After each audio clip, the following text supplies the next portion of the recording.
Ergama rahmatah hunda blabe batu lubbuun kuhaliin koofidhaa isaanii ataatu waggaa kumatu koofdi baafurguutu hordoftoonni isaanii dabalaa jiraatu waan rabbiin qabee qaqqabuun hin taatu akka fedhe taatu wal dabalaa bulaa arganne ergama jaala aduwwiin isaanii yoomuu adamaatu Malugotu makani sanin tekatu bekamada hakatu bimfalatatu baramakan sani dunia ratatu zabana mahabba zani ifabatu amma kan durdarana kanuf jabatu sira sani barun darajiratu begum sajabatu tarik ni rasula ganir gamajala نوفقني ربي الحمد لله الحمد لله ونعم المولى قلبي كما جرى نوفقني ربي الحمد لله الحمد لله ونعم المولى قلبي كما جرى فنعم المولى قلبي كما جرى فنعم المولى قلبي كما جرى جلال رسولا مال مالكته لالون دي ترى دبرسانو غاي سيرا ساني موف تيفدك كتبو جلغبه غنغرا غاي يرون كي يفاي وانغا باباي غنغبا سجدنا مافلافكاي لكن نبي الرحمة قال له فأنتم يا ربي ننفدي وتدين مكة الإسلام دينا يأمر بالعدل والإحسان وينهى عن الفحشاء والمنكر ورأى النبي وقد أدى الأمانة وبلغ الرسالة أنه عن قريب ملاق ربه. وفي يوم الحج الأكبر آخر ذي الكعبة من السنة العاشرة للهجرة يمم النبي جبل عرفات ونادى الناس ليسمعوا خطبة البلاغ في حجة الوداع. صلاة من الله وسلام على فإني لأدري لعلي لا ألقاكم بعد عامي هذا بهذه الموت إن دماءكم وأموالكم عليكم حرام إلا أن تلقوا كحرمة يومكم هذا وكحرمة شهركم هذا وإنكم ستلقون ربكم فيسألكم عن أعمالكم. فمن كانت عنده أمانة فليؤديها إلى من ائتمنه عليه. وإن كل ربا موضوع ولكن لكم رؤوس أموالكم لا تظلمون ولا تظلمون.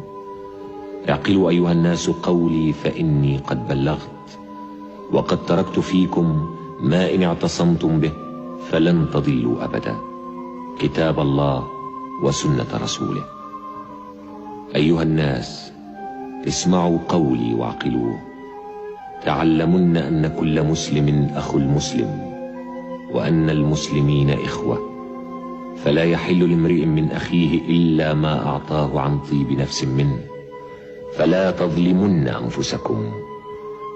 اللهم هل بلغت؟ بعد أن صلى النبي الظهر والعصر بالناس تلا عليهم آخر ما نزل من آيات القرآن: اليوم أكملت لكم دينكم وأتممت عليكم نعمتي ورضيت لكم الإسلام دينا. وبكى أبو بكر وجاء اليوم الأليم. كان النبي قد بلغ 63 من عمره الجليل، وفي يوم الاثنين من ربيع الأول للسنة 13 من الهجرة اختار محمد خاتم النبيين لقاء ربه، ورجت المدينة رجا.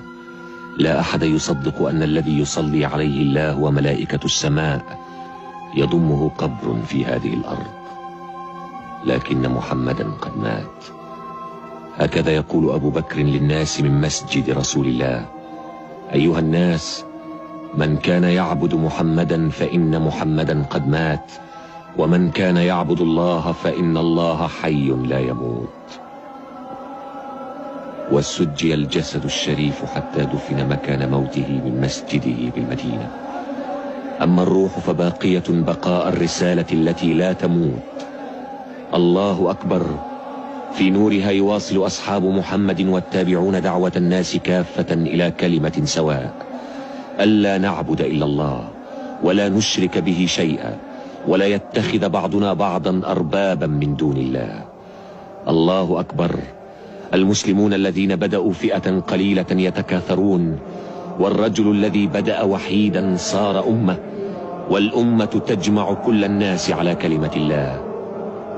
يا أيها الناس إنا خلقناكم من ذكر وأنثى وجعلناكم شعوبا وقبائل لتعارفوا، إن أكرمكم عند الله أتقاكم. صدق الله ورسوله.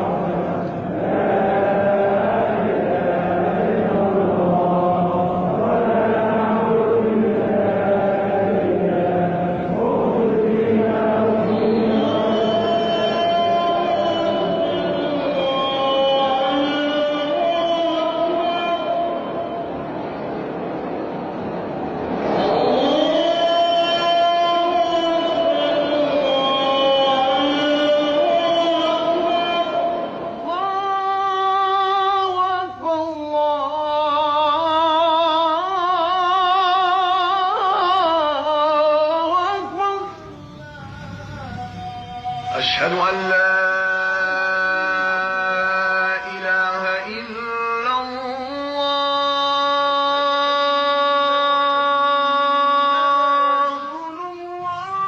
أشهد أن محمدا رسول الله. أشهد أن محمدا رسول الله.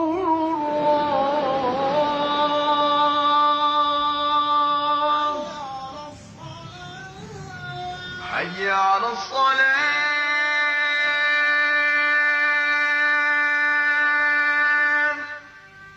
حي على الصلاة. حي على الفلاح.